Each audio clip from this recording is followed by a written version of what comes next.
აჭარის მთავრობის თავმჯდომარე თურქეთში ქალაქ ბურსაში აფხაზეთსა და აჭარის მთავრობებისა და უმაღლესი საბჭოს წევრებთან ერთად ქართული კულტურის საერთაშორისო ფოლკლორული ფესტივალის ჩვენებურების გალა კონცერტს დაესწრო, რომელიც ანზორ ერქომაიშვილის დაბადებიდან 85 წლის იუბილეს მიეძღვნა. გალა კონცერტში ანსამბლი არსიანი და სახელმწიფო ვოკალური ანსამბლი ბათუმი, ასევე ფოლკლორული ანსამბლი რიაში და ქორეოგრაფიული ანსამბლი ჩვენებურები მონაწილეობდნენ. ჩვენებურები 2001 წლიდან იმართება ფესტივალი თურქეთში მცხოვრები ქართველების მიერ შემონახული ფოლკლორული ტრადიციების პოპულარიზაციას, ქართული ენისა და კულტურის შენარჩუნებას და ისტორიულ სამშობლოსთან კავშირების განმტკიცებას ემსახურება.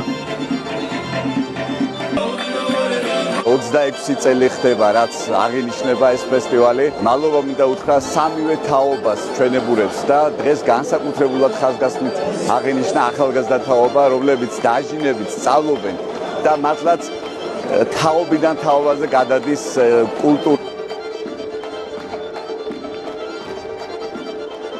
და ტრადიციები, ურთიერთობები, რომელიც აძლიერებს ქართულ და თურქულ ურთიერთობებს. ფესტივალი მინდა თქვა, რომ ეძღვნება ბატონ ანზორ ერქომაიშვილის ხსოვნას, მის 85 წლის თავს და ესეც არის ერთ-ერთი უდიდესი ისტორიული მოვლენა, რადგანაც ქართული ხაზი, ეროვნული ხაზი და ქართული სული დღეს ისევ და ისევ ძალიან ძლიერად ტრიალებდა ინეგოლში. ეს ფესტივალი მნიშვნელოვანია, იმიტომ რომ აქ ინეგოლში ქართველები